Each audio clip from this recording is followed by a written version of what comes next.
Então, pessoal, a aula de hoje vai falar sobre o diagnóstico de enfermagem do COVID. O prof, a Oi, professora colocou para apresentar os slides? não coloquei não? Ah, tá. Eu Não? achei que a professora já tinha colocado. Eu coloquei, não? Não Peraí. tá aqui. Então, pera lá. Pera só um pouquinho então que eu vou... Deixa eu ver aqui. Tá, beleza, então pera lá. Apresentar agora.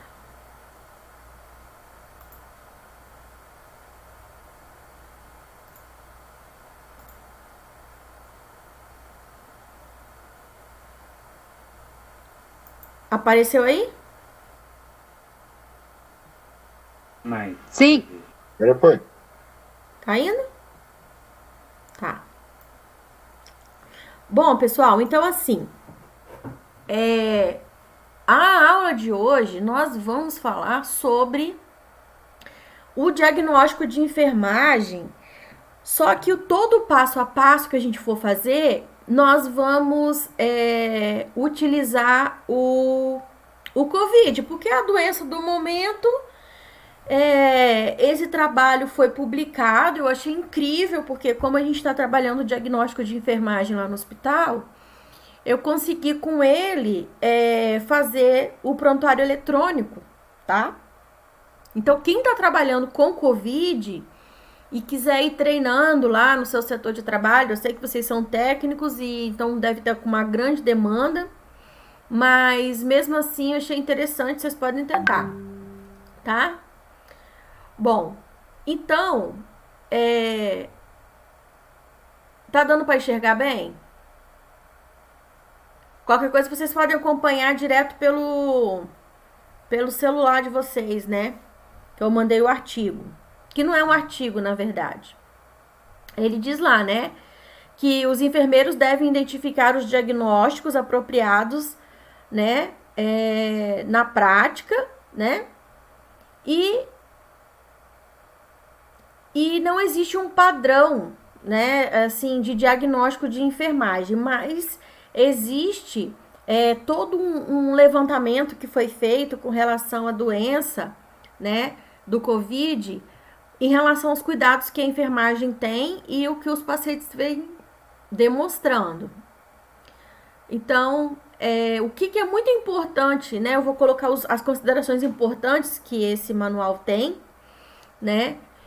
Que a gente, quando a gente vai falar de diagnóstico de enfermagem, a gente olha o indivíduo como um todo. Então, a primeira etapa vai ser a etapa da entrevista, onde nós vamos fazer as perguntas e os pacientes, então, vão relatar os problemas que eles vêm passando. E, nesse caso, é super importante a gente fazer a pergunta-chave pontual.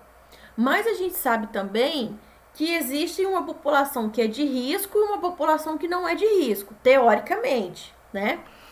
Para vocês entenderem um pouco mais da doença, eu coloquei lá o guia de vigilância epidemiológico, tá? Junto eu vou colocar também no Unimestre, mas eu coloquei aí no, ai meu Deus, no WhatsApp, para vocês poderem entender como que a doença funciona, né? E se vocês quiserem, eu posso até explicar o ciclo da doença para que vocês possam entender e o que perguntar.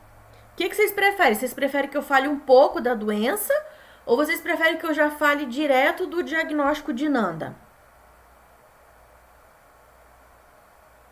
Onde for mais fácil para entender, professor.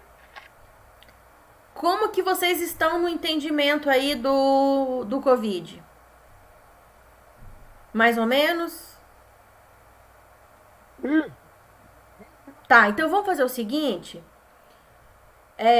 Para que a gente possa realmente entender muito bem, eu vou fazer então assim. Eu vou parar aqui nesse momento, vou falar um pouco sobre a doença, vou colocar outra tela aqui para vocês. Aí vocês vão entender do que eu tô falando. E aí a gente levanta os pontos chaves para fazer o diagnóstico de Nanda. Vamos fazer assim? E se não der tempo na aula de hoje, a gente continua na aula que vem, não tem problema nenhum, tá bom? Então, deixa eu só entrar aqui e espelhar outra tela para vocês. Aí vocês podem baixar o outro que eu passei, tá? Deixa eu só trocar.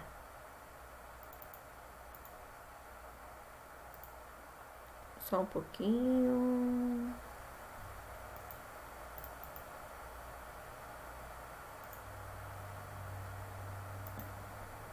Tá.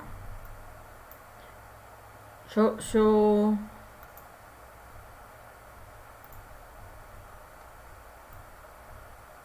só pegar aqui agora o...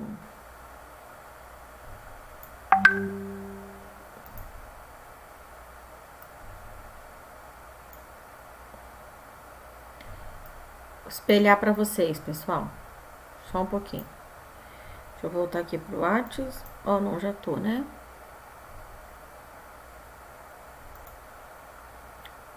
Vou voltar pro Google Meet.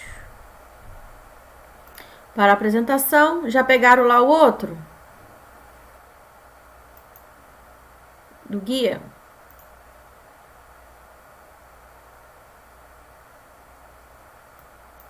Só um pouquinho que ele não entrou aqui ainda.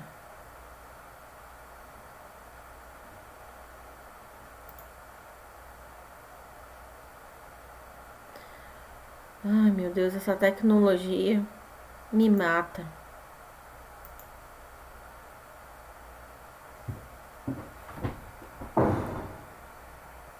Por que você não quer aparecer, meu Deus do céu? Eu não gosto dessa brincadeira. Ah, tá, peraí.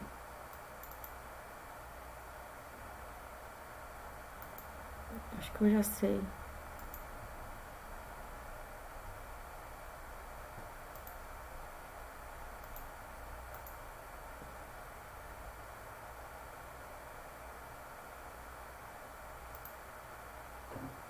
Apareceu?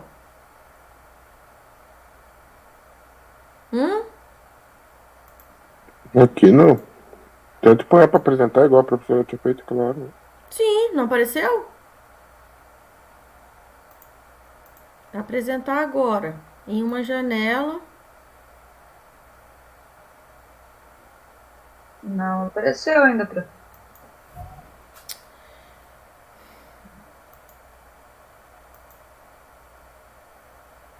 Não tô gostando. Peraí.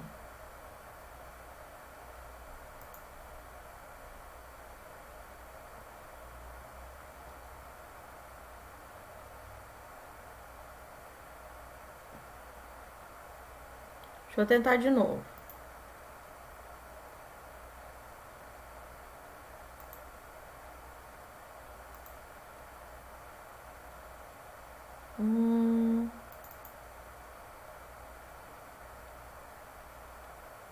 E agora?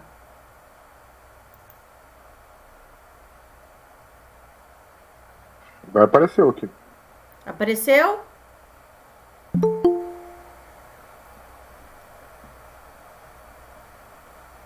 Tá.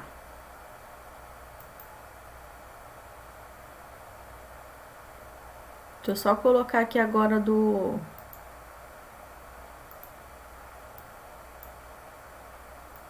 lá no OBS, tá?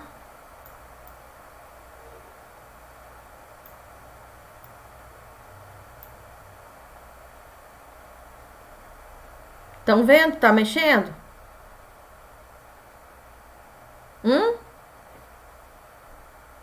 Turma? Tá na primeira slide, mas só que não tá se mexendo.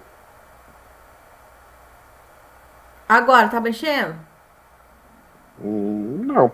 Pelo menos aqui não, né? Se tiver outra opinião aí, mas só que aqui não. Tá, ficou só o coronavírus azul? Não, tá escrito Guia de Vigilância Epidemiológica Coronavírus. O Sim, Ministério da Saúde tá no primeiro slide. Pelo menos pra mim tá assim. mas que coisa. No meu também. No seu também? Uhum. Deixa eu ver aqui. Você está apresentando para todos.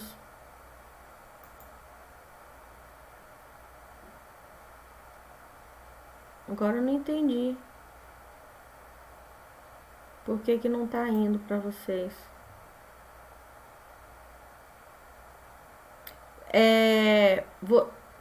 Vocês podem. Vocês estão com o mesmo celular, mas vocês conseguem ir lá no guia enquanto eu vou falando? Eu consigo acompanhar Sim. aqui. É só que eu não consigo ligar o microfone dele. Tá, não tem problema. Porque aí a gente consegue otimizar o negócio, tá? Que não que aí acaba ficando um pouco mais fácil.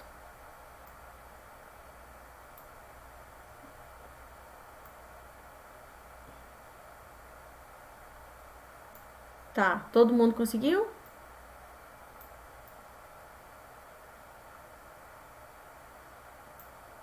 Eu vou começar, tá? Bom, então, o Guia de Vigilância Epidemiológica fala tudo sobre a doença, tá? Esse guia, gente, saiu fresquinho, saiu no dia 9 de agosto, tá bom? E quando a gente entende a doença e o comportamento, a gente consegue fazer um diagnóstico. Por isso que toda disciplina, todo conteúdo que vocês tiverem na faculdade, vocês vão conseguir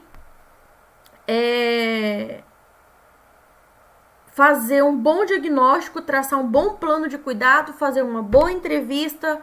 Tudo tem que começar por entendimento da doença. Então, quando você estiver com um paciente, você vai ter que entender um pouco de cada coisa. Como eu precisava escolher uma doença para explicar o diagnóstico de enfermagem, eu escolhi o Covid, porque é a doença do momento, tá?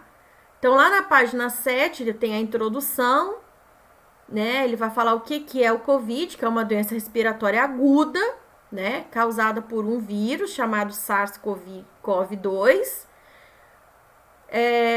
que tem uma elevada transmissão e de uma distribuição global, certo?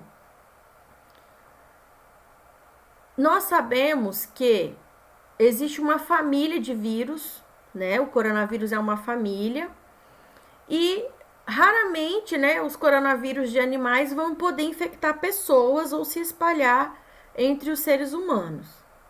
O nosso COVID, o SARS-CoV-2, né, que é o vírus que causa a doença chamada coronavírus no momento, ele ocorre principalmente entre as pessoas e existe uma forma de transmissão efetiva, que é através de gotículas respiratórias ou através do contato com objetos e superfícies contaminadas, tá? A pessoa tem que estar a 1 metro de distância uma da outra, por isso até que nos ambientes hospitalares a gente preconiza que uma cama esteja distante da outra, no mínimo 1 metro, para que a contaminação não ocorra dentro da própria instituição, tá? Outra coisa importante é que passa através da tosse, do espirro, né, do contato direto, do aperto de mão, seguido daquela mão nos olhos, no nariz e na boca. Outra coisa importante que eu quero que vocês saibam é sobre o período de incubação do vírus. A gente tem um tempo ali de 1 a 14 dias de incubação, que ele entra, invade o organismo e fica lá. Quem estiver me acompanhando, eu tô já na página 8, tá? E é de 1 a 14 dias, mas nós temos uma média dele, que a gente tem visto, de 5 a 6 dias o período de incubação, tá? Outra coisa importante da doença é saber o período que ela vai ser transmissível, porque nós temos o período que ele vai ficar lá guardado no organismo humano Mas nós temos também o período em que nós temos a transmissão, tá? O que nós temos de transmissão do Covid? É conhecido, né, que de 1 a 3 dias antes do início dos sintomas, o paciente já está transmitindo a doença. Isso é muito típico de doenças virais. Doenças virais, elas têm esse comportamento. Sarampo, rubéola, cachumba. Por isso que quando pega em um, pega em todo mundo, tá? E existe a possibilidade também de ser transmitidas de pessoas infectadas, eliminando os vírus, que a gente chama de fase pré-sintomática, tá? Há alguma evidência, tá, que portadores assintomáticos possam transmitir, tá bom? Mas a gente sabe que a quantidade de vírus que essas pessoas possuem no corpo provavelmente é menor. Não houve uma invasão tão efetiva. A manifestação clínica, que é o que nos importa pra caramba, quando a gente está falando de diagnóstico de enfermagem, ela pode variar muito, tá? Mas, por ser um quadro um quadro agudo da fase respiratória, a gente pode ter insuficiência respiratória. Então, nós temos risco, olha a palavra que eu estou usando, risco de insuficiência respiratória, risco de choque, risco de disfunção de múltiplos órgãos. Sendo, então, necessário uma atenção muito especial para os sinais e sintomas que esse paciente possa apresentar, porque a piora do quadro clínico dele é algo que possa exigir hospitalização em hospitais que não possuem UTI, ou já paciente direto para UTI, tá? Quais são as complicações mais presentes no organismo? Então, nós temos a forma grave, falência respiratória, sepse, choque séptico, tromboembolismo, que pode ser pulmonar, a maioria tem sido pulmonar ou encefálico, e falência de múltiplos órgãos, incluindo uma lesão hepática ou cardíaca aguda. Quando o médico vai fazer o diagnóstico, que é o diagnóstico clínico, ele é caracterizado como uma síndrome gripal, tá?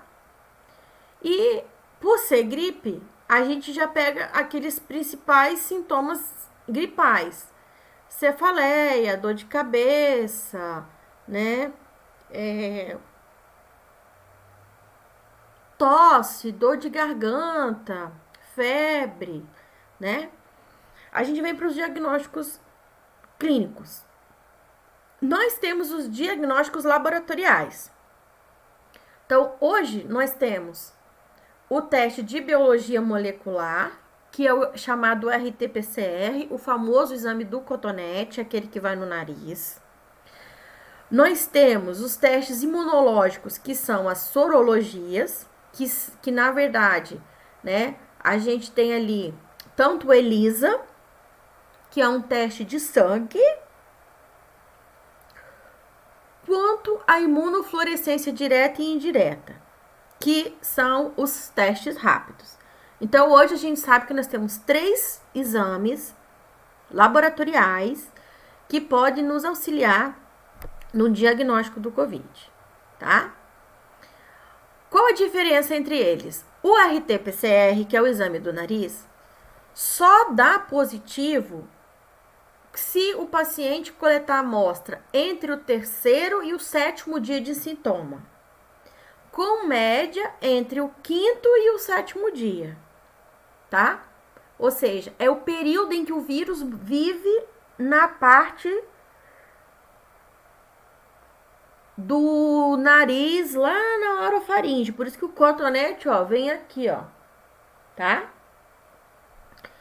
Depois, nós temos ali uma janela imunológica para poder fazer o ELISA, que eles dizem ali que a partir do 8º dia do início de sintomas, a gente já consegue pegar, mas a gente só pega IgM nessa fase, tá? O IgG ele vai demorar um pouquinho mais. E os testes rápidos, que se dão a partir do 12º dia do paciente doente. Antes disso, os testes rápidos não estão pegando resultado positivo, tá? Nós temos os diagnósticos por imagem, que são a tomografia, que pode dar um resultado de opacidade em vidro fosco, que pode ser unilateral, bilateral, e o sinal de halo reverso, tá? Agora vamos lá. Fatores de risco do COVID. Quais são oficialmente considerados fatores de risco para o Ministério da Saúde? Esses fatores de risco, se você estivesse agora fazendo uma entrevista, você teria que falar para o paciente, tá? É tabagista? É obeso? Tem hipertensão?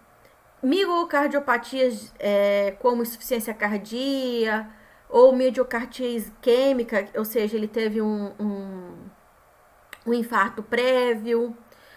Se o paciente tem imunodepressão ou imunossupressão, ou doença renal crônica, ou diabetes mellito, ou doença cromossômica com estado de fragilidade imunológica, neoplasia maligna, algumas doenças hematológicas, como anemia falciforme e talassemia, gestação ou idade superior a 60 anos. Esses que eu falei agora são considerados fatores de risco para o agravamento do Covid-19. Então, na minha entrevista com o paciente que está lá, suspeito de Covid, onde eu vou ter que fazer um plano de prescrição para ele, eu preciso perguntar na minha entrevista se ele tem esses fatores de risco, tá? Por quê? Porque um dos diagnósticos de enfermagem é o risco de, tá bom? E para eu ver que esse paciente é um paciente que tem risco, eu tenho que ver em qual critério ele se enquadra.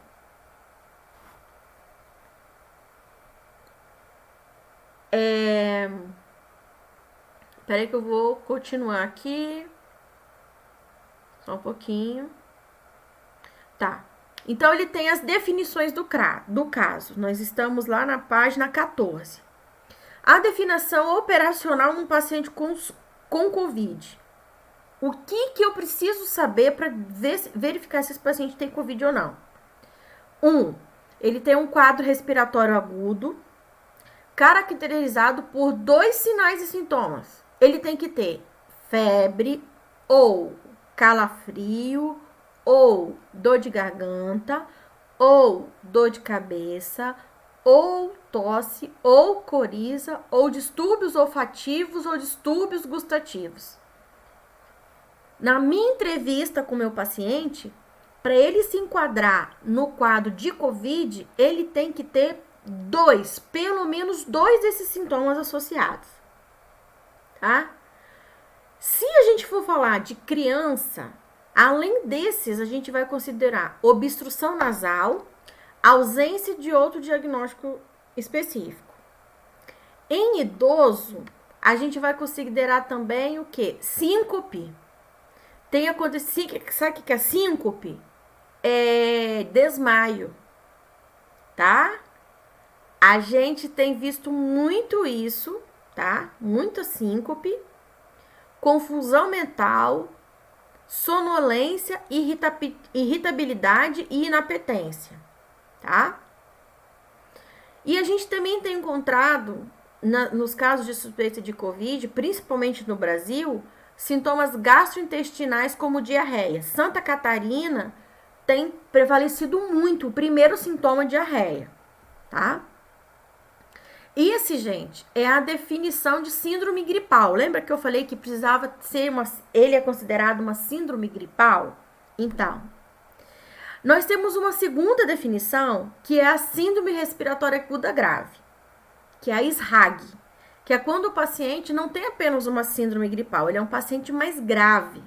Então, esse paciente apresenta dispneia, dispneia ou desconforto respiratório, ou uma pressão ou dor persistente no tórax, que foi o que o meu marido teve, ou uma saturação menor ou igual que 95. E a gente pode também ter uma coloração azulada, uma cianose dos lábios ou do rosto. Então, isso tem sido muito comum, tá? Extremamente comum. A gente tem observado, principalmente nos idosos, uma cianose até nas orelhas, tá? Então, quando você entra no quarto do paciente e vê isso, isso tem que chamar a sua atenção para quando você estiver fazendo a sua anamnese do paciente e fazendo a entrevista com ele.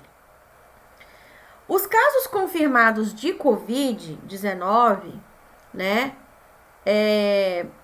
eles podem ser confirmados por 3 critérios, né? Na verdade, 5 critérios. Um é o critério clínico, tá? Que está tendo muito questionamento agora. Tanto é que a ficha do CIVEP tem 4 definições de caso. O critério clínico epidemiológico é quando eu considero que se a pessoa esteve em contato direto, ele é contato direto de um caso Covid e esse paciente está sintomático. Eu não preciso de ter um PCR positivo, nem um teste rápido positivo, para considerar esse paciente o Covid positivo. Ele entra por critério clínico epidemiológico, tá? Quem tiver dúvida, vai anotando aí que depois a gente vai conversando, que eu sei que muitos estão me ouvindo, mas não podem falar agora. Nós temos o critério clínico-imagem, que é o quê? O clínico-imagem é quando a gente tem a tomografia, e essa tomografia, né, ela me apresenta uma opacidade em vidro fosco, que pode ser periférico ou bilateral, com ou sem consolidação, tá? Ou linhas intralobulares visíveis. Outro diagnóstico é quando a gente tem opacidade em vidro fosco, não periférico, mas multifocal, em vários pontos distintos, com ou sem consolidação nas linhas intralobulares visíveis. Se você lembrar da anatomia do pulmão, nós temos as linhas interlobulares, que é o quê? Um pulmão tem 2 lóbulos e o outro tem 3 lóbulos. No caso do Covid, a gente tem visto consolidação dessas linhas entre os lóbulos. Uns com, outros sem. Mas apenas a opacidade em vidro fosco, tanto periférica quanto multifocal, já me dá um parâmetro para fechar esse quadro clínico de Covid sem que eu tenha resultado positivo laboratorial. Como, por exemplo, PCR, teste rápido ou o ELISA. Outro critério clínico por imagem, nós temos 3. É o sinal de halo reverso, tá? Ou outros achados de pneumonia em organização similar ao do Covid, tá? Então, a gente considera esse protocolo de tomografia computadorizada de alta resolução, tá? Esse protocolo foi validado pelo Ministério da Saúde e é o que está direcionando os tratamentos de Covid no Brasil a partir do dia 10 de agosto. Falando de laboratório, de critério laboratorial, nós temos a biologia molecular, né, que é o exame do cotonete, que é o RT-qPCR. Nós temos o imunológico, que é o teste rápido, e o ELISA, eles entram nessa categoria, porque eles fazem pesquisa de IgM, de IgA e de IgG. E nós temos também uma pesquisa de antígeno, que precisamos de ter um resultado reagente, né? No método de imunocromatografia para detecção desse antígeno, né? Antígeno e anticorpo, tá? Nós vamos considerar paciente reagente imunologicamente por critério laboratorial se ele tiver IgM e ou IgA e ou IgG reagente. Apenas basta, o 3 mais ainda, tá? E nós ainda temos os critérios laboratoriais nos pacientes assintomáticos, tá? Então, a gente pode fazer um teste rápido num paciente assintomático e ter IgA, IgM ou IgG reagente. E a gente pode fazer também um swab nasal na pesquisa do método RT-qPCR e ter, então, uma amostra detectável, certo? Então, nós vamos pegar, né, a função do enfermeiro vai ser notificar esses casos, né, como agir em relação a cada um deles, monitorar, né, esse é um papel que a vigilância epidemiológica tem feito, e rastrear, né, ou seja, os contatos que tiveram ali e tal, para que possam também passar por um processo de investigação. Então, o guia até vai mostrar para vocês como que é feita essa investigação de contato, rastreamento de contato, monitoramento dos contatos e tal, porque como esse guia é um guia de vigilância epidemiológica, ele vai trazer muito para esse lado, né? E aí também ele vai falar um pouco sobre os testes, então vocês podem ler. E tem essa tela aqui agora, que eu gostaria que vocês fossem para a tela 29, para vocês entenderem um pouco do comportamento da doença, tá? Que é extremamente importante essa tela, onde a gente tem ali o período que a gente tem a infecção. Hoje a gente está tendo um período ali de 5 dias, mas a gente percebe que ele pode ser um período maior, mas a gente tem visto pessoas que tiveram contato com Covid 3 dias depois já estavam apresentando algum sintoma, né? O ideal é que a gente tenha coletado o RT-PCR ali naquela fase do 3º até o 7º dia, que é uma fase em que o título viral foi lá em cima e começa a baixar, né? No 2º dia, a gente já começa um quadro de pneumonia. Essa pneumonia tem um ápice dela lá no 8º dia. Isso significa que no 2º para o 3º dia o vírus já está ganhando pulmão e já está causando um estrago ali dentro. Então é nessa hora que o paciente está sintomático e chega pra gente, que a gente está ali para fazer um diagnóstico de enfermagem, que a gente tem que ficar bem atento na ausculta respiratória desse paciente, para a gente ver se ele tem crepitação de base, se ele tem ronco, se ele tem uma ausculta diminuída, tá? Então, o nosso papel como enfermeiro é auscultar o pulmão. Nós não vamos pedir tomografia. Nós vamos saber interpretar a tomografia, mas o que nós vamos fazer é exame físico, tá, pessoal? E os enfermeiros estão fazendo as coletas de RT-PCR, assim como de teste rápido. Isso é uma coisa que tem sido feita pelos enfermeiros. E também temos, então, depois do 9º dia ali, por 10º, na verdade, se você olhar no gráfico onde eu tô falando ali, lá pro 11º dia, 12º, é quando a gente começa a ter presença de IgM e IgG, e o ideal é que esse exame seja feito um pouco mais para frente, inclusive, para que a gente possa conseguir detectar essa titulação. Então, assim, a gente começa com uma titulação baixa, e vai lá 1 para 320, 1 para 640, ou seja, lá para o 20º dia, tá? Aqui explica tudo sobre os testes nas páginas 30 a seguir, tá? Não vou falar sobre isso agora. Nem sobre a biossegurança, porque o que eu quero falar para vocês agora é sobre o agravamento da doença. Tá? Então, nós vamos subir, vamos continuar com lá na página 42, vamos continuar, resultados laboratoriais, vamos ver aqui, o GAL, que é outro sistema que os enfermeiros acabam lançando. Espera só mais um pouquinho, máscara. Tá. Aqui são só as referências bibliográficas, anexos. As fichas. Deixa eu ver aqui se ele vai falar um pouco mais. Não vai falar um pouco mais. Então, deixa eu voltar agora a apresentar para vocês.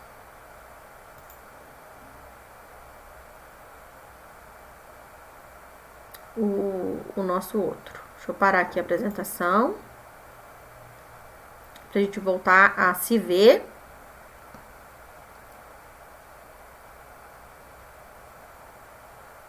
E aí?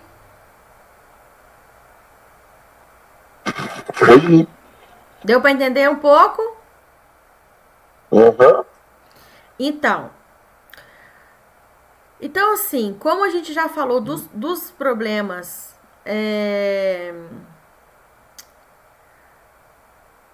dos problemas de agravamento da doença, né? Que na verdade isso é uma coisa que a gente precisa ver, né? Deixa eu abrir aqui o outro pra gente poder fazer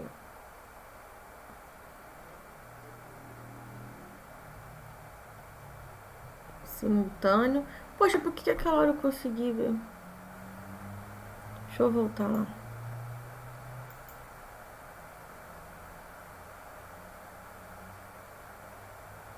Não sei porque que aquela hora eu consegui.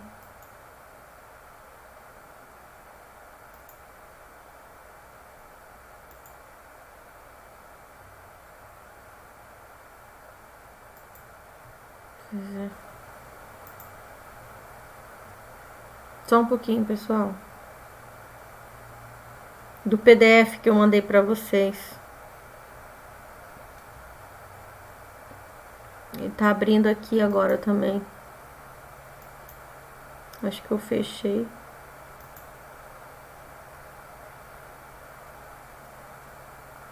Do coronavírus. Do coronavírus não, do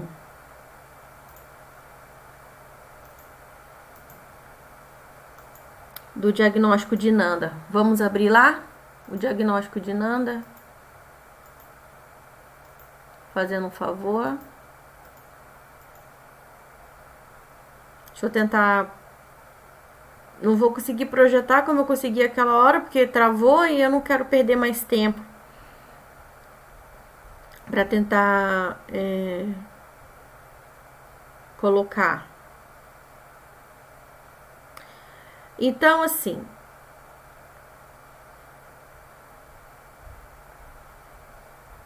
conseguiram abrir?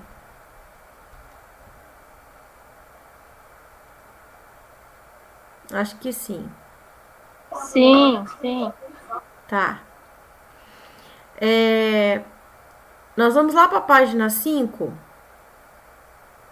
tá? Vou tentar mais uma vez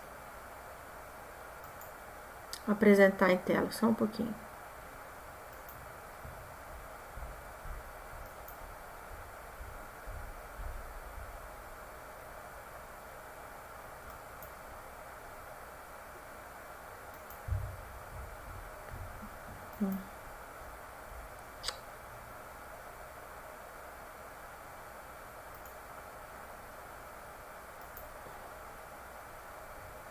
Deixa eu colocar aqui.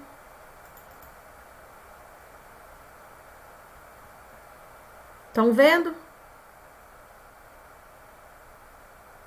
Grupo, população em geral. Agora tá funcionando a apresentação. Tá? Tá. Então, o grupo, população em geral, quando a gente fala de diagnóstico de enfermagem, nós temos lá possíveis diagnósticos de enfermagem a serem analisados em cada caso específico. Vocês concordam comigo que a gente tem um risco de contaminação muito grande, o paciente? Sim. Tem um risco de infecção. Nós temos uma saúde deficiente da comunidade. Nós temos o isolamento social. E nós temos o envolvimento em atividades de recreação diminuída e um risco de solidão.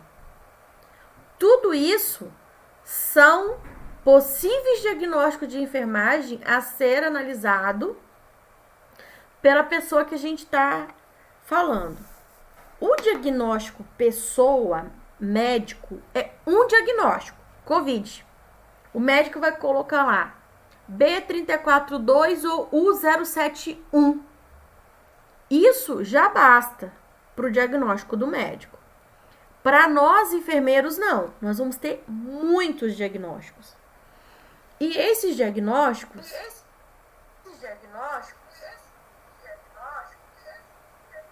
Ué?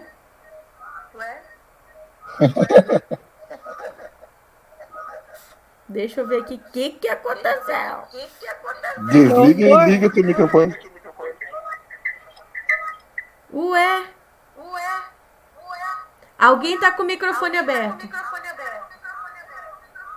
É a professora mesmo. A professora tá com 3 contas online, professora. 3? Meu Deus. Pera lá, deixa eu ver. Ai, meu Deus. Que catástrofe.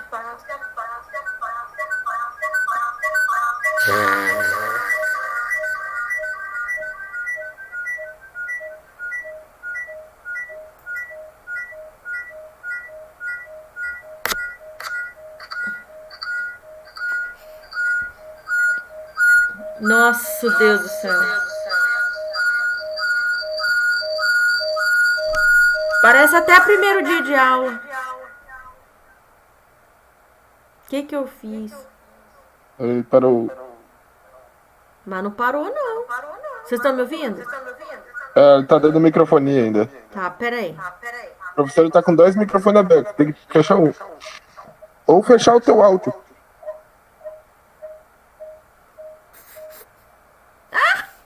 Saí. Mas agora parou. Mas aí E a vocês... apresentação tá na tela ainda. Dá pra continuar, professora? Tá, vocês estão me ouvindo? Tô. Vocês só não vão me ver. Não faz mal não, tá aberta a apresentação. Ah, então beleza. Então aqui, gente, o que nós temos aqui, né? Os diagnósticos de enfermagem. Ah, meu Deus, mas tá travado, não tá? Tenta mexer, tá na parte de grupo. Grupo, população geral. Só um pouco.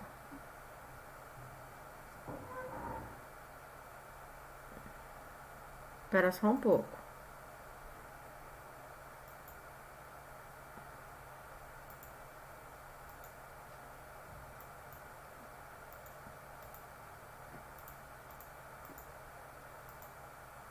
Ah, aqui. Pronto?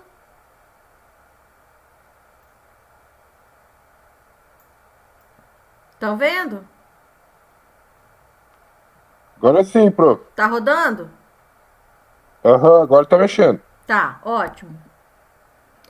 Tá, então vamos lá. Então, primeiro nós já falamos aqui sobre a questão do nosso grupo de população geral, que esses são os diagnósticos que nós vamos apresentar, né? Voltando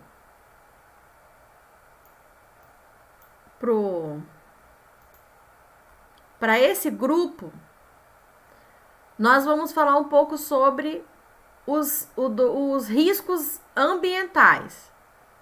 Então, nós temos um risco de contaminação. Por quê? Porque nós estamos um risco de contaminação relacionado à exposição ao micro-organismo coronavírus. Esse é um diagnóstico. Risco de contaminação relacionado à exposição ao micro-organismo coronavírus. Tá? Outro. Isso aqui é o risco de contaminação.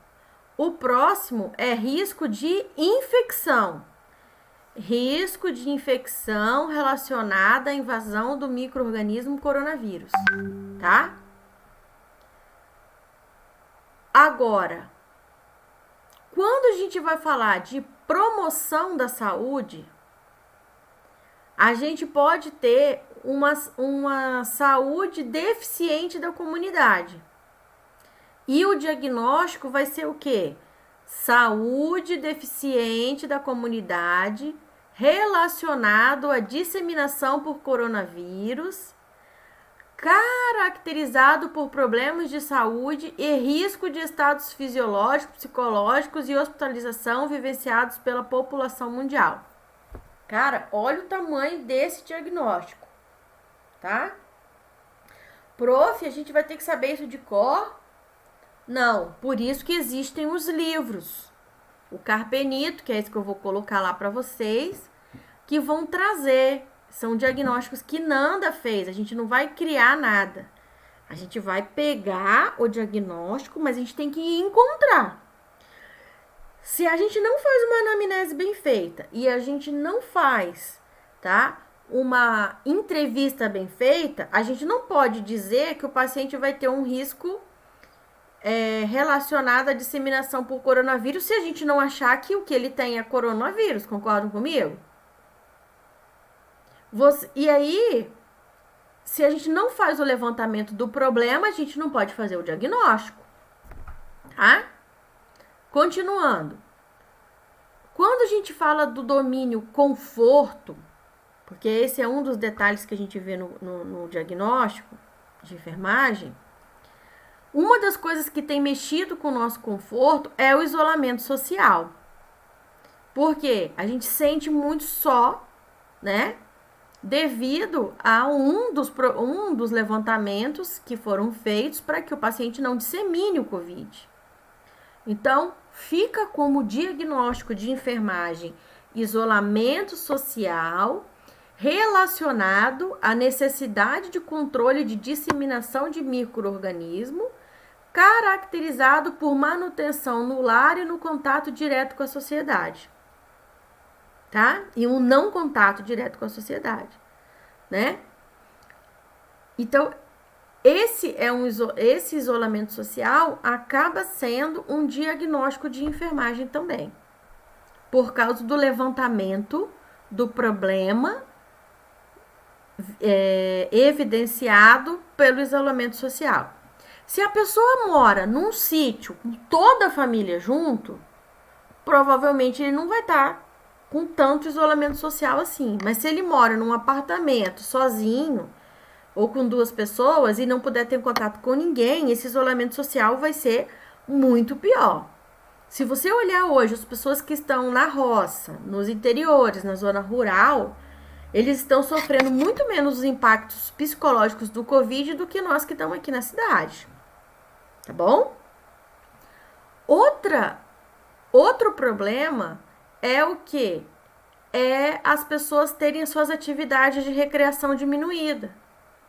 Então, a pessoa vai falar lá pra você: ah, eu ia pra academia, agora eu não vou mais. Ah, eu ia pra caminhar, agora eu não vou mais. Ah, eu ia nadar, agora eu não vou mais. Então, ele deixou de fazer atividades. Ah, eu ia trabalhar, eu saía de casa, agora eu não vou mais. Então, um outro diagnóstico que entra aqui é o quê? Envolvimento em atividades de recreação diminuído. Relacionado, sempre vai estar relacionado a alguma coisa.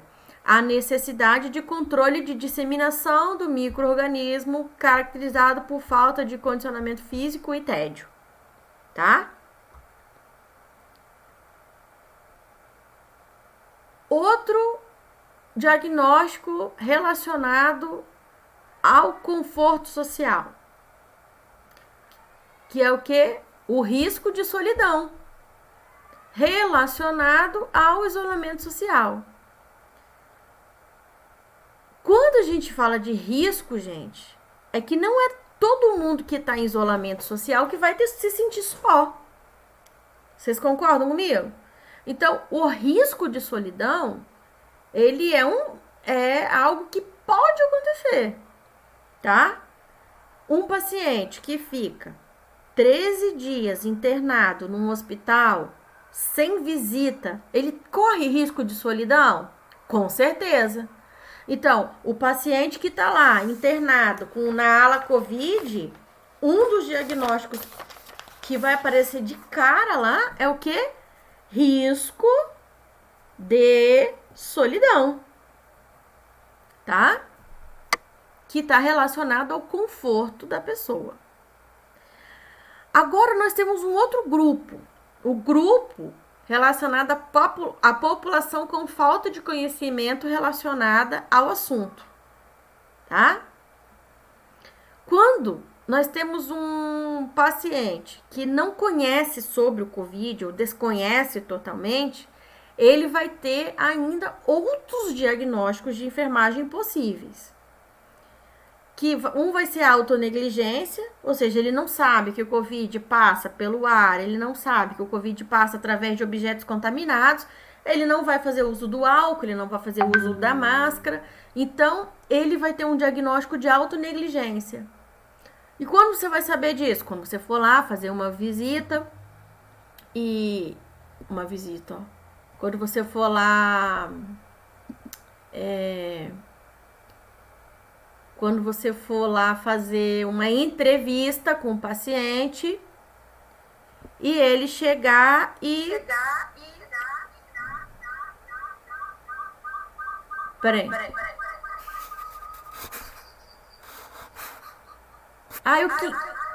Eu queria que vocês me vissem, mas eu não tô conseguindo. Vou ter que sair de novo. Eu não gosto de falar pra... Não tem como desligar o outro, profe? Eu não tô achando o outro.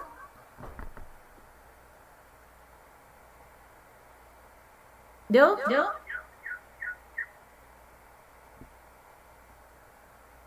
Peraí. Tive que sair. Não consigo participar. Vocês vão ficar sem me ver. Que raiva. Mas tudo bem. Então, a autonegligência é quando o paciente está ali e ele não consegue tratar porque ele não sabe o que tem que fazer, né? Então, nós vamos lá. Ele tem um comportamento de saúde propenso ao risco. O paciente que não entende da doença, isso serve para diabetes, isso serve para qualquer doença em que a pessoa não domina, entendeu? O problema.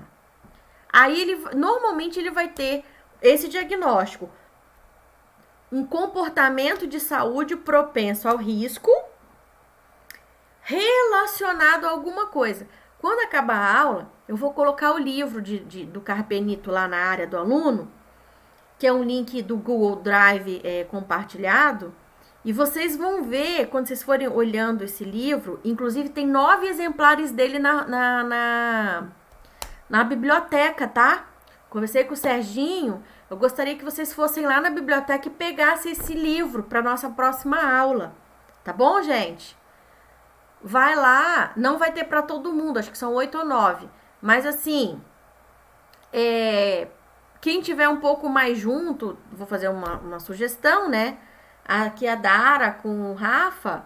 De repente... Nem vai, professor. Não. Sai fora. Então vai ser o seguinte, quem chegar primeiro vai ter, tá? Tem 8 livros lá, eu acho. 8 ou 9, eu já esqueci.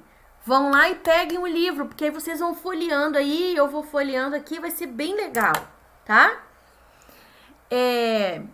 Então, o comportamento de saúde propenso a risco relacionado à compreensão inadequada ou ansiedade social e a uma percepção negativa da estratégia recomendada dos cuidados de saúde, caracterizado por falha em agir de forma a se prevenir dos problemas de saúde daquele evento.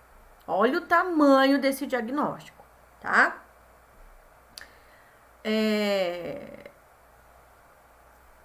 E o interessante desse diagnóstico é que todo diagnóstico vai gerar um plano de cuidado, pessoal. Então, você imagina quanto que nós estamos... quantas coisas a gente já levantou aqui. Não chegamos nem na metade. Outra coisa que é sobre o controle ineficaz da saúde. Tá? Por quê? Porque como ele não conhece sobre o problema, ele vai ter um controle ineficaz da saúde dele. Ou seja, ele pode começar uma gripe, pode começar uma pneumonia, e ele pode nem perceber que isso está acontecendo, então ele não vai conseguir controlar, né? Então, a gente diz, controle ineficaz de saúde relacionado ao apoio social insuficiente ou conhecimento insuficiente sobre o regime terapêutico, né? Caracterizado por falha em agir para reduzir os fatores de risco. Então, você imagina que diagnóstico importante esse, né? Ou seja, ele não conhece que aquilo é um problema. Às vezes ele vai subir lá a ladeirinha para chegar na casa dele, ele tá cansado, mas ele não sabe do Covid. Aí ele vai ter o quê? Uma falha para reduzir os fatores de risco de agravamento da doença dele, tá? Autonegligência. Ela está relacionada à escolha do estilo de vida e de dificuldade de aprendizagem caracterizado por uma falta de adesão à atividade de saúde, à higiene, né? Tanto ambiental quanto pessoal. Insuficiente. Nós temos autonegligência, por exemplo, na obesidade mórbida, ou seja, a pessoa não, né? O estilo de vida que ela escolheu. Nós temos autonegligência no diabético que come doce. Nós temos autonegligência naquela pessoa que não lava as mãos antes de comer, que tá cheio de verme. Isso tudo é autonegligência. Quando você poderia cuidar do seu corpo de uma maneira e você não cuida, ou por falta de informação, ou porque realmente não quer cuidar, né? E no caso do Covid, quando entrar naquela categoria de pessoas que não conhecem por realmente desconhecimento, entra a autonegligência também, tá? O enfrentamento ineficaz relacionado a estratégias ineficazes para alívio de tensão caracterizado por comportamento de assumir riscos, comportamento destrutivo em relação a si mesmo e em relação aos outros. Sabe que é enfrentamento ineficaz? A pessoa que cisma em ir para o supermercado sem máscara. Como, por exemplo, né, eu não faço política, mas como, por exemplo, o nosso presidente Bolsonaro resolveu ir para comícios, abraçava as pessoas, né? E deu no que deu. Até a sogra dele morreu de Covid, né? Então, assim, nós temos, infelizmente, é o exemplo mais clássico que eu tenho, que é do presidente, que o Ministério da Saúde que escreveu esse papel, esse documento, e tinha o presidente da República que tinha um enfrentamento ineficaz. Ele continuava fazendo o que queria, assim como outras pessoas estão fazendo até hoje, tá? Agora vamos falar do grupo de risco, tá? Daqueles levantamentos que a gente fez lá na frente. Possíveis diagnósticos de enfermagem, então, para esses grupos de risco. Nós temos lá N, né? Proteção ineficaz. Caso de diabetes também pode apresentar um risco de glicemia instável. Caso de hipertensão também. E o risco de pressão arterial instável, né? Vamos falar então sobre a proteção ineficaz. A proteção ineficaz está relacionado ao extremo de idade, né? A imunodepressão e comorbidades caracterizada por alteração em exames laboratoriais, tá?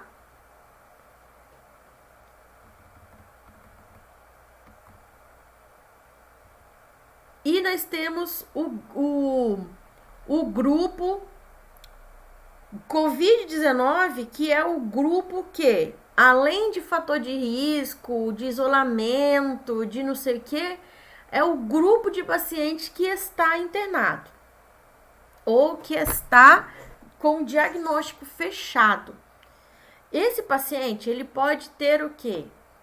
Padrão respiratório ineficaz, ventilação espontânea prejudicada, que é quando o paciente precisa de oxigênio, trocas de gases prejudicadas, hipertermia e dor aguda, tá? Então, vamos falar um pouco, né? Eu posso continuar? Nós estamos com 1 hora e pouco de aula ou vocês querem que eu continue na próxima aula?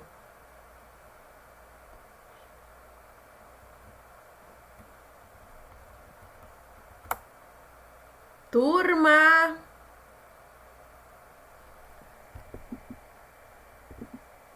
Turma! Por mim, dá pra continuar, professora, que vem. Eu posso. Pra mim tá de boa. Então, beleza, vamos continuar. Quem cala, consente, hein, galera? Tem apoio? Bom, diagnóstico... Sim. Tá. Diagnóstico... Porque, assim, é até bom se a gente fizer mais, porque... eu tinha a outra aula lá que eu tive problema com a internet e não coloquei, que caiu a internet aqui da minha casa e eu não consegui de jeito nenhum colocar. Aí a gente já faz uma aula maior hoje, né? E eu tô doida pra nossa próxima aula, vocês com os livros na mão, né? Possíveis diagnósticos de enfermagem, então, nós temos lá padrão respiratório ineficaz, ventilação espontânea prejudicada, então são os pacientes que estão em macro, em catéter O2 ou em respiradores, troca de gases prejudicadas, hipertermia e dor aguda, tá? Então, nós temos ali, né?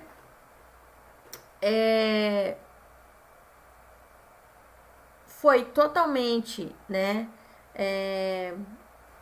embasado, né, numa referência do Tian Huang, tá? No final de 2019. Tá no PubMed, tá?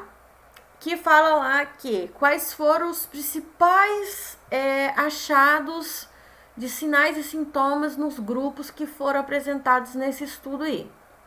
88% tiveram febre, a tosse 68%, mialgia 35%, expectoração 28%, dispneia, que é a falta de ar, 21%.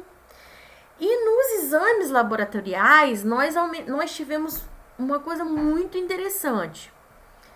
Uma leucopenia, tá?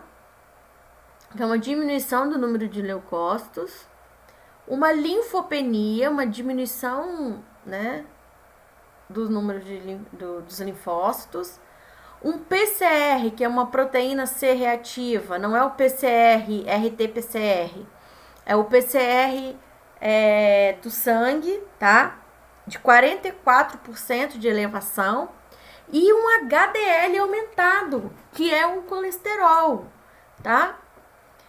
E o que a gente teve muito de sintomas assim menores, né? Cefaleia ou tontura, diarreia, náusea e vômito. Se a gente trouxer essa realidade para o Brasil e para Santa Catarina, nós temos visto diarreia, como lá na China foi 4,8, aqui, cara, é muito alto. Diarreia é uma coisa que quase todo mundo tem. Porque eu acho que a cepa desse vírus veio diferente para nós, né? Então, quando a gente está falando aqui do domínio 4, né, que é relacionado à atividade e repouso, nós temos um padrão respiratório ineficaz. O que significa isso? É quando tanto na inspiração ou na expiração, a gente não tem uma ventilação adequada.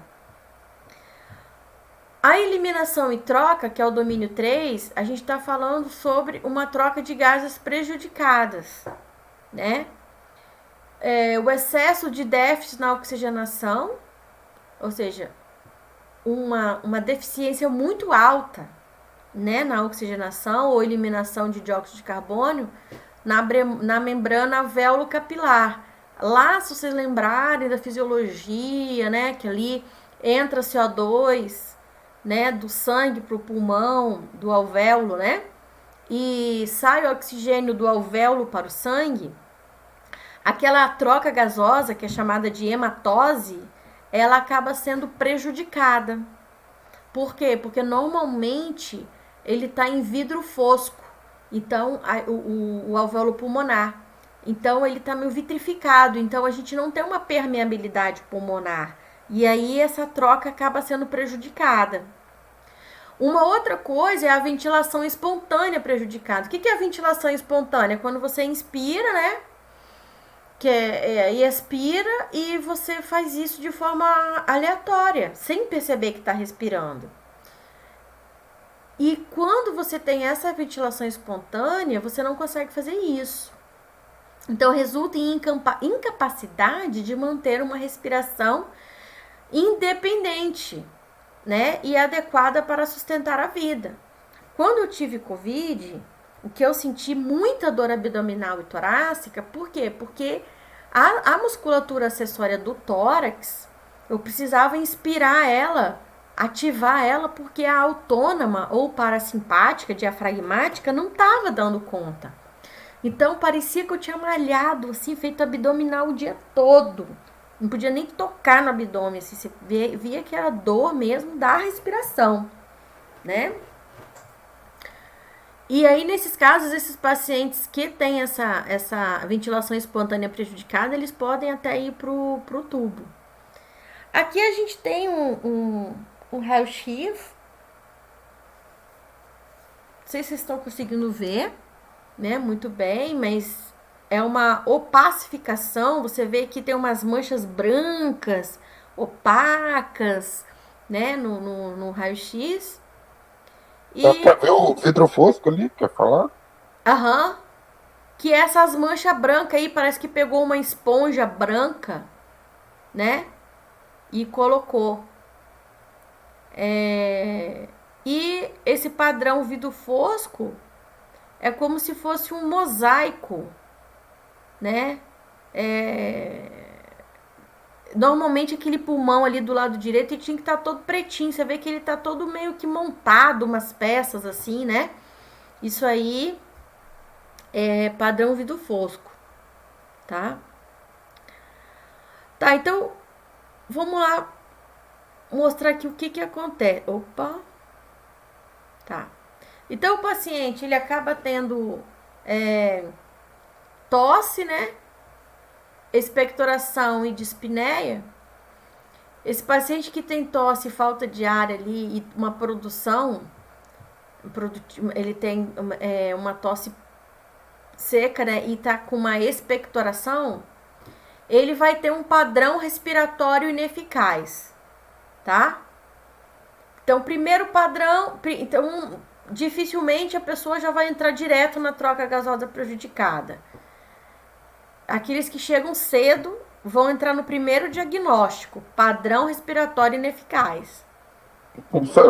E sobre colocar o paciente no oxigênio sem o soro fisiológico, dá muita diferença para a oxigenação do paciente, para subir a saturação?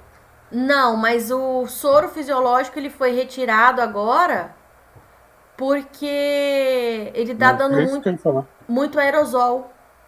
Uhum. Eu queria saber se sem o soro o paciente melhora, né? Se é melhor sem o soro ou não. Não, pro paciente, vou falar de mim que usei com soro e sem soro. Eu achei que o soro ele deixava muito úmidas as vias aéreas e dava muita secreção. Entendeu? Então, sem soro foi melhor, assim, achei até. Mas ele resseca mais, né, a mucosa. Mas por causa da contaminação da equipe e da instituição hospitalar, eles preferiram tirar o soro, né? A umidificação. Tá, então assim, o paciente que tem um padrão respiratório ineficaz, a gente vai ver o que? Através da oximetria, primeiramente, né? Do raio-x e da TC de tórax. Esses aí são auxílios para a gente comprovar esse padrão respiratório ineficaz. Provavelmente, quando a gente tem um quadro de um raio-x prejudicado ou uma oximetria ruim, com uma hipóxia e um TC de vidro fosco, provavelmente esse paciente vai ter uma troca de gases prejudicadas.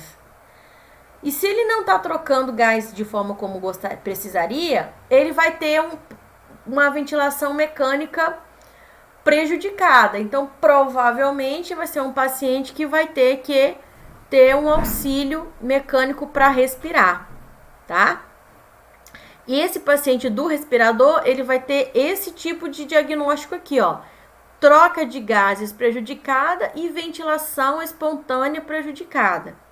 O paciente que tem uma oximetria baixa, ele vai ter apenas troca de gases prejudicada, tá? Deu para entender? Tá. Outra coisa é com relação à atividade e repouso, né? Nós temos lá um padrão respiratório ineficaz relacionado a uma infecção respiratória caracterizada por dispneia. Esse é um diagnóstico clássico para quem tem Covid, né? Primeiro sintoma vai ser esse, um padrão respiratório ineficaz, né? Porque não tá legal. Aí, o que é que vai me caracterizar, né? Como eu tô falando para vocês aqui, algo vai caracterizar o meu padrão respiratório ineficaz, certo? E o que seria isso? Batimentos em asa de nariz, bradipneia, uma capacidade vital diminuída. O paciente pode ter um diâmetro anteroposterior de tórax aumentado, ou seja, um tórax mais estufado, uma diminuição da pressão expiratória, uma diminuição da pressão inspiratória. Ele pode ter uma dispneia, aquele paciente que respira, ele não consegue expandir o tórax, né? Ele tem uma excursão torácica alterada. O que é isso? O número de vezes que ele consegue inspirar e jogar o ar para fora. Normalmente ele aumenta essa excursão respiratória, né? Ele tem uma fase de expiração um pouco mais prolongada, porque quando ele respira e muito, dói as costas. Então ele respira rápido e solta o ar pela boca, assim, ó. Tá? Ele pode ter uma taquipneia, que é uma dispneia também com uma taquicardia. E ele usa musculatura acessória para respirar, que foi o meu caso, que eu expliquei o exemplo ali atrás. E ele também tem uma ventilação minuto diminuída, que significa ele não consegue manter uma inspiração muito grande, então ele diminui isso. Essas características vão definir o meu padrão respiratório ineficaz. Mas nós temos alguns fatores relacionados. Quais são eles? A fadiga, a dor, a ansiedade, a hiperventilação, que ele respira muito rápido, aumenta o número de CO2, a obesidade e também a ansiedade, tá? Então, quando a gente vai ver na nossa entrevista, na nossa anamnese, que o paciente tem taquipneia, dispneia e apresenta esses sinais que eu mostrei aqui, a gente enquadra ele nesse diagnóstico de padrão respiratório ineficaz, tá? A troca de gases prejudicada relacionada à infecção respiratória caracterizada por dispneia ou uma gasometria arterial anormal, normalmente com excesso de CO2, e uma hipóxia, que é a falta de oxigênio no sangue, no organismo. Nós vamos ter algumas características que definem essa troca gasosa prejudicada. Cefaleia ao acordar, tá?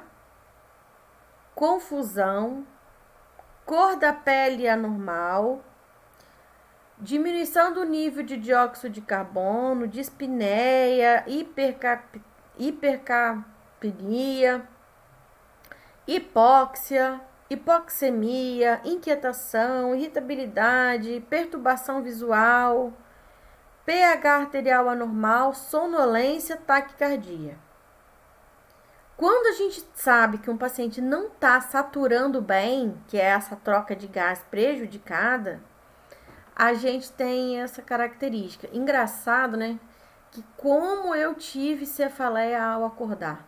Então, quando você vai fazer, gente, uma boa anamnese desse paciente, essas características são características definidoras para você enquadrar ele nesse diagnóstico.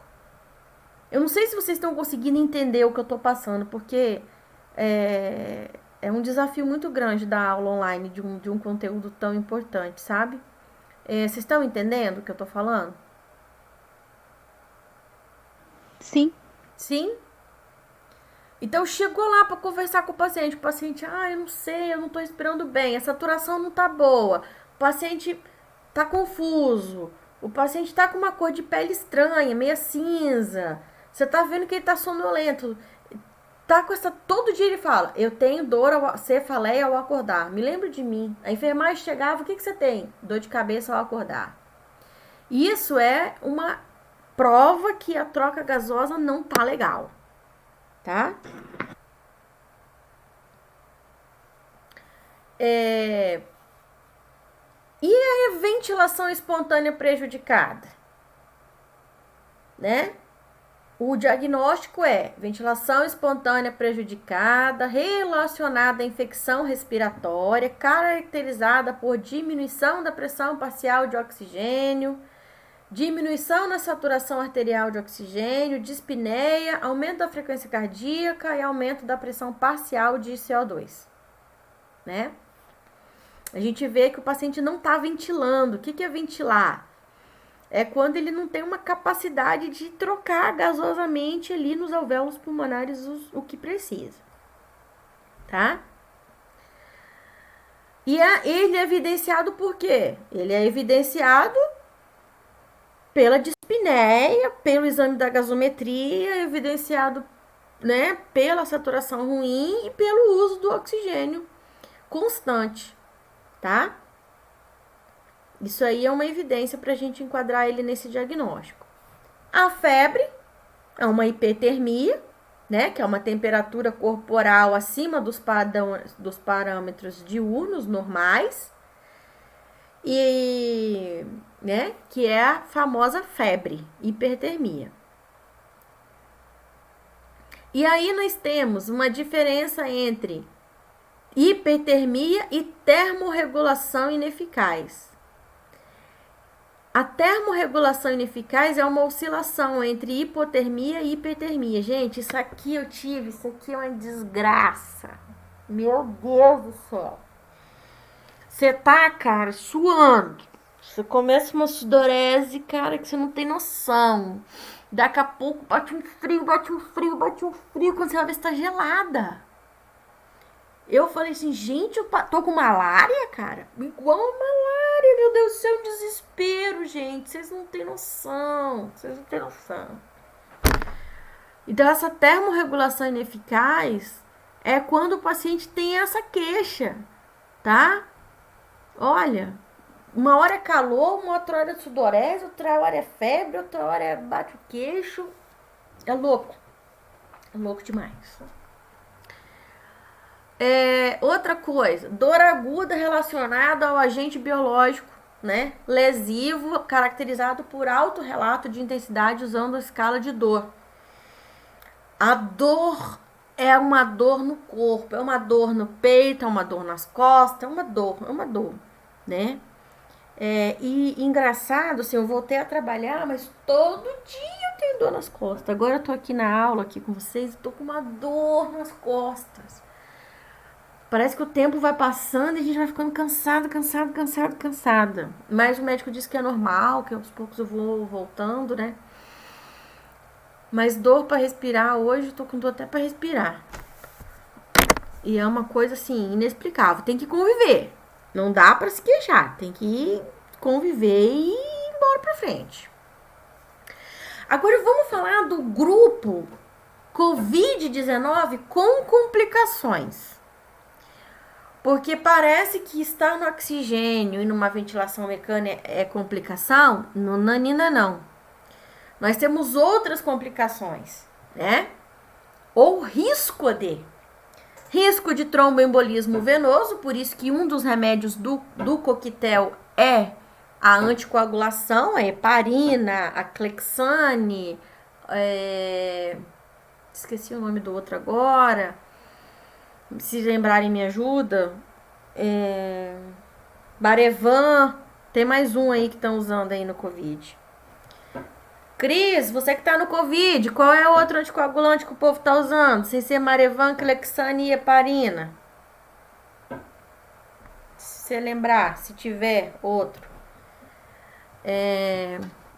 Que cada hospital tá usando um diferente, né?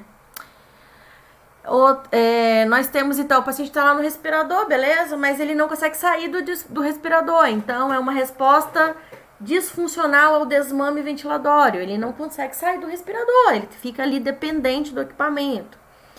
Outra, um risco de uma função hepática prejudicada, primeiro por causa da quantidade de remédio que usa, segundo por causa do metabolismo mesmo que o Covid causa. Nós temos um risco enorme de tromboembolismo venoso e risco de choque, né?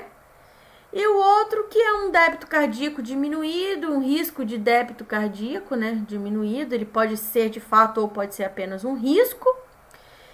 E um risco de uma perfusão tissular cerebral ineficaz por causa de uma deficiência das trocas alveolares, né? Ou seja, o cérebro acaba não recebendo oxigênio como deveria e a gente tem um risco de perfusão tissular cerebral bem ineficaz, prejudicada. E as complicações que a gente pode, né, já tem citado ali, nós temos sepsis, choque séptico, coagulação intravascular disseminada, né, que é um caso gravíssimo, tromboembolismo venoso, né, são complicações que a gente tem visto no Covid, assim, muito triste, bem falar a verdade. Falando do primeiro que nós colocamos lá, né, que é uma resposta disfuncional ao desmame ventilatório, relacionado a uma história de dependência do ventilador por 4 dias, né, ou mais, e uma história de tentativa de desmames mal sucedidas, aí você coloca, caracterizada por dispneia, parada cardíaca, cardiorrespiratória, enfim, aí você vai completar, né, o que caracterizou esse desmame que não pôde se continuar. Então, você vai completar com as suas palavras, tá? Aí nós temos algumas características definidoras. Umas são leves, outras moderadas e outras graves. Vamos começar a falar das leves. As leves, então, um aumento da concentração na respiração, um aumento leve da frequência respiratória acima dos valores basais, um desconforto respiratório, uma fadiga, uma inquietação, medo de um mau funcionamento do aparelho, uma percepção de necessidade de oxigênio aumentado e uma sensação de calor.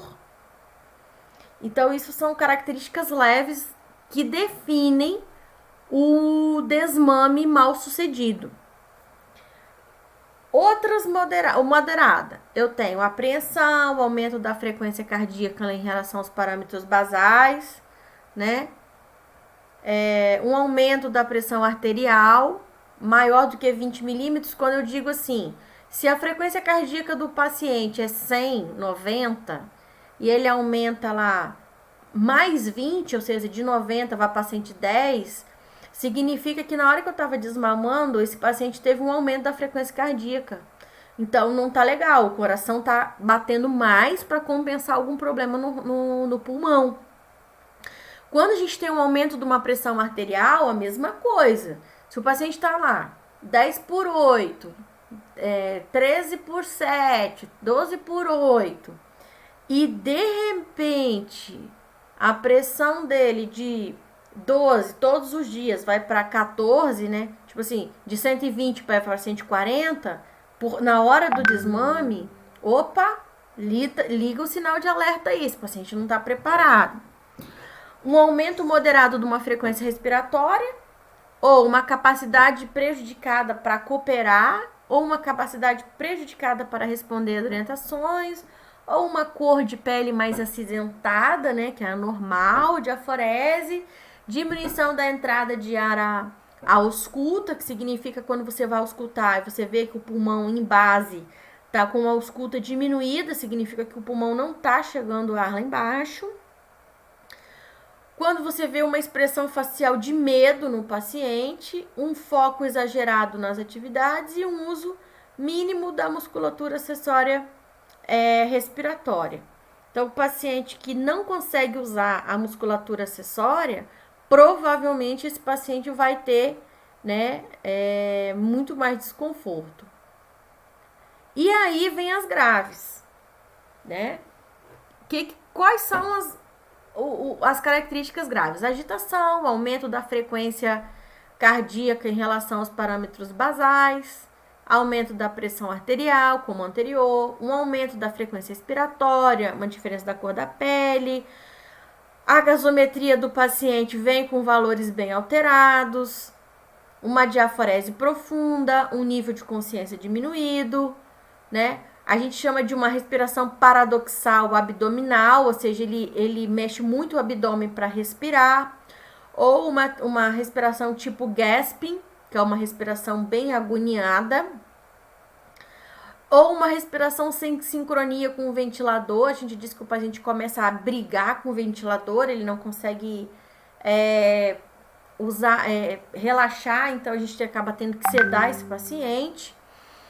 Ele começa a respirar gaspeando, que a gente diz que é aquela respiração igual cachorrinho, né? Ruídos adventícios respiratórios, você vai lá, escuta o paciente, vê que ele tá crepitando em base, tá com ronco, né? E aí o uso da musculatura acessória respiratória é importante. Você vê que o paciente vai lá no abdômen puxar força para respirar, tá? Então isso é um sinal de agravamento em relação ao diagnóstico, né? Resposta disfuncional ao desmame ventilatório. Aí tá caracterizado por, aí eu tenho aqui, caracterizado por fadiga, caracterizado por desconforto respiratório, caracterizado por ruídos adventícios respiratórios, caracterizado por cor de pele anormal, cianose. Sacaram como é que é o negócio? É assim. Então eu pego o diagnóstico, venho e caracterizo por formas leves, um desses, moderadas esses e graves esses daqui. Bom? Vamos para o próximo. Risco de função hepática prejudicada, que está relacionado à infecção viral, né? Então, nós temos ali uma diminuição da função hepática que pode comprometer muito a saúde daquela pessoa. E o que a gente vê muito? Bilirrubina total, né? Extremamente alterada. Esse paciente já está fazendo até meio que uma icterícia, tá? Outro diagnóstico, risco de choque relacionado à infecção. O paciente pode ter um choque cardiogênico, pode ter um choque... Ai, meu Deus. Um choque séptico, né? Leucócitos muito aumentados, PCR muito aumentado, tá? Então, o exame de sangue vai evidenciar isso, febre constante, o paciente está fazendo uma infecção, uma pneumonia e tal. Outra, risco de tromboembolismo venoso, relacionado à mobilidade prejudicada e aumento do dímero, né? Então, a gente tem lá que é um coágulo sanguíneo, né? O trombo é um coágulo que é formado numa veia profunda, geralmente na coxa, na panturrilha, né? E esse coágulo, ele pode sair dali, daquele grande vaso, e ele se alojar em outro vaso. Então, ele pode sair dali e ir para o pulmão, que chama tromboembolismo pulmonar, ou por um tromboembolismo cerebral, tá? Que foi o que causou a morte daquele jornalista da Globo, que apresentava o esporte espetacular, né? Ele morreu de tromboembolismo cerebral. O trombo saiu da perna, parou no cérebro e matou na hora. Bom, aí aqui a gente tem vários diagnósticos, tá? Isso é um material riquíssimo para quem está trabalhando, para quem pode colocar em prática tudo isso que a gente falou aqui agora, tá? Ele vai enfatizar bem os diagnósticos de enfermagem e a gente apresentou aqui a doença, apresentamos os diagnósticos, né? E alguns fatores relacionados também foram traçados, né, em busca de especificar a situação de saúde atual, tá? Achei fantástico esse material, né? Aqui tem até o contato da professora Poli, que foi a pessoa quem desenvolveu esse material de diagnósticos, né? Achei muito legal. E eu fui lá e copiei, porque é fantástico o material dela, né? E tá aqui para vocês. E eu tenho um grande desafio para vocês. Eu sei que nós estamos começando a fazer diagnóstico de enfermagem agora, né? E na próxima aula eu gostaria que vocês se pegassem o livro lá no laboratório, lá na escola, e diante desses diagnósticos a gente pudesse já traçar como uma atividade para casa um plano de cuidado para esses diagnósticos todos que a gente já lançou aí. É um trabalho, tá? Vocês vão pegar o livro, eu vou postar ele aqui também em PDF, mas manusear para mim sempre é melhor do que em PDF. E vocês vão então poder fazer um plano de assistência, tá? Para esses diagnósticos de enfermagem que a gente lançou aí. Vai ser um trabalho massa para vocês fazerem, vocês vão quebrar a cabeça. E nós vamos apresentar na próxima aula. Eu vou sortear aí quem que vai falar um, quem vai falar o outro. E nós vamos construir juntos. Quer dizer, vocês vão construir e eu vou corrigir junto com vocês. Então, a próxima aula vai ser assim. Vocês praticamente que vão dar a aula. Se vocês quiserem fazer transparência, slide, PowerPoint, fiquem à vontade. Vocês, pela tela de vocês, vocês vão poder apresentar, né? E aí a gente já vai poder corrigir na hora, tá bom? Esse diagnóstico, que já tá pronto, na verdade, vocês só vão fazer o plano de cuidados agora, tá? Certo?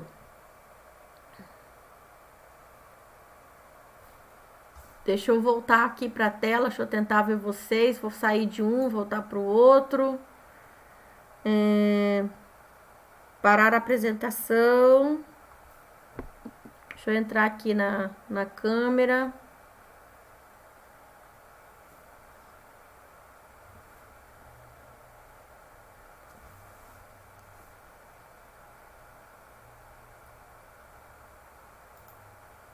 Parar a apresentação.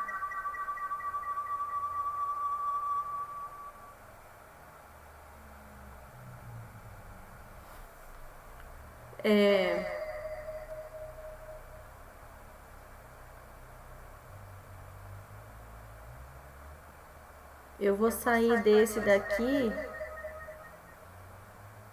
Espera só um pouco. Melhorou? Isso. Eu vou estão me ouvindo? Sim.